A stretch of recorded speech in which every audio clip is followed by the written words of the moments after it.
بس انا فعلا حبيتها من قلبي، بس تقدر تقول اني ما لقيتش فيها قوي.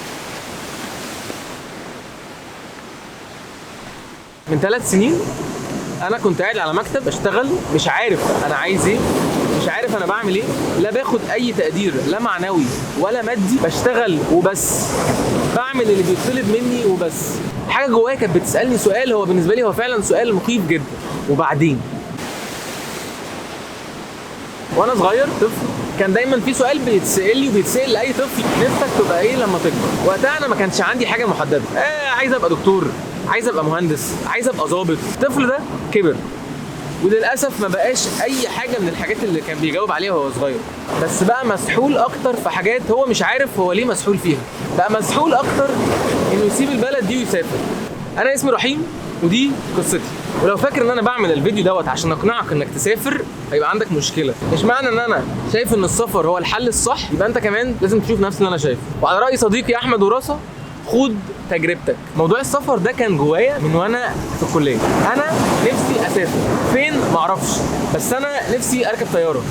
عايز اركب طياره وانزل بيها واروح مكان تاني، اشوف حاجات مختلفه عن اللي بشوفها هنا، اقابل ناس مختلفه بافكار مختلفه، واعيش حياه مختلفه لمده اسبوع او اسبوعين، وارجع تاني ابقى مبسوط ومستمتع. وكانت هي دي الحياه بالنسبه لي. الموضوع جميل جدا، وفعلا بدات افكر في الموضوع قوي، وابدا اشوف ايه الدول السهله اللي انا ممكن اعمل معاها دوت. بدات احوش وبدا الحلم يتكون اكتر.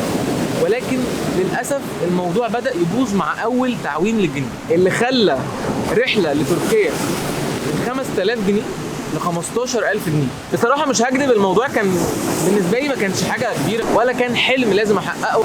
قلت لنفسي تمام، ذاكر وتخرج واشتغل وهتقبض فلوس، ممكن ساعتها تعمل بيها اللي انت عايزه، سافر بقى اعمل اللي انت عايزه.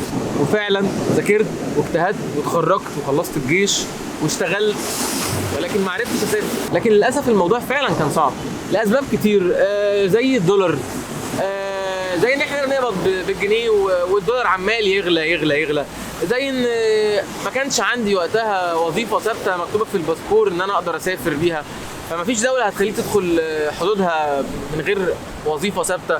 الموضوع بدا يتحول بالنسبه لي تحدي، حاجه انا نفسي اعملها وانا شايف ان انا اعرف اعملها، ليه ما اعملهاش؟ انا ممكن اعملها عادي جدا. وبدا الموضوع يتحول جوايا لتحدي فعلا. بدات احوش فلوس، بدات اعمل ريسيرش وادور على بلد سهله ان انا اسافرها. الموضوع ما كانش صعوبته بس في الفلوس، كمان كانت تاشيره الدول، ولكن قدرت اعمل.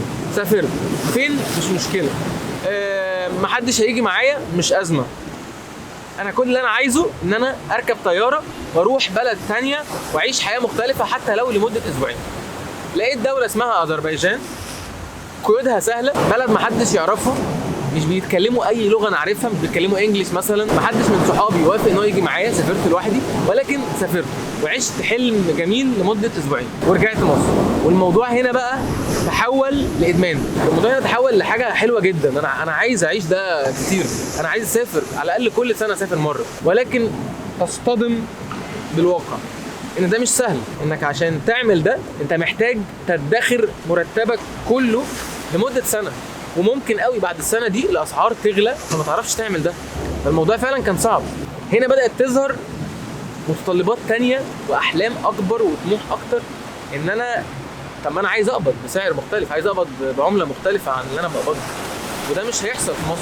طب انا ليه ما اسافرش بره واشتغل، ومنها يبقى الموضوع اسهل ان انا اقدر الف اكتر واسافر اكتر. انا نفسي اقبض مرتبي عادي واصرف منه بشكل طبيعي، لا مبذر ولا مقتصد، واشيل منه جزء على جنب احوشه اخر السنه. الجزء ده يبقى مبلغ كويس اشتري بيه حاجه انا نفسي فيها، اسافر سفريه من غير ما اشيل هم سعر عمله، من غير ما اشيل هم ان الحاجه دي ممكن في وقت من الاوقات وفجاه سعرها يزيد وما اعرفش اشتريها. ليه ممكن اسافر بقى علشان انا نفسي افن واطلع حاجه حلوه من غير اي قيود تعطلني ومن غير اي قوانين غريبه ممكن تحصل لي. نفسي امشي بكاميرتي على كتفي كده في الشارع ومن غير ما احس ان في حاجه غلط، من غير ما اكون قلقان ومتوتر ان حد يشوفني فيقول لي انت بتعمل ايه تعالى، من غير ما اخاف وانا نازل المترو ان شنطتي في كاميرتي فممكن يعطلوني وما يخلونيش ادخل. ليه ممكن اسافر؟ علشان ببساطه الاحلام المستحيله هنا بره سهله ممكن تتحقق. بره مش احلام، بره واقع عادي. كل واحد نفسه يعمل حاجه يعملها بمنتهى السهوله. نقول ان الحياه برضو بره وردي او مفيش صعوبات. كل دوله فيها صعوبات وكل الناس عندهم حاجات صعبه بتعطلهم، بس ما اعتقدش زي هنا.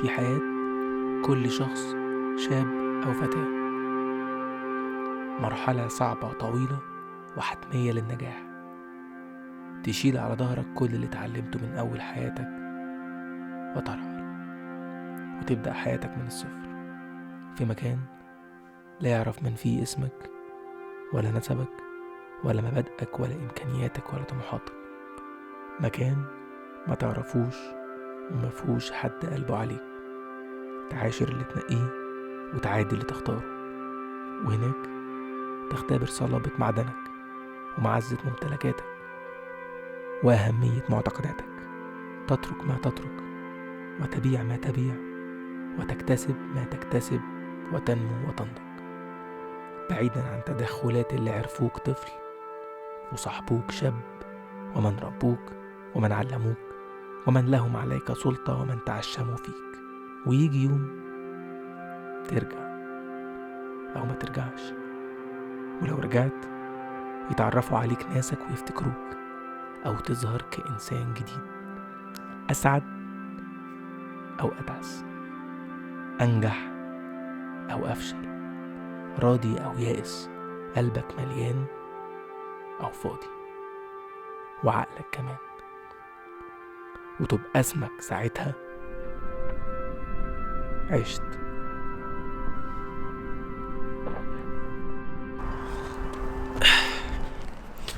وانا قررت اعيش.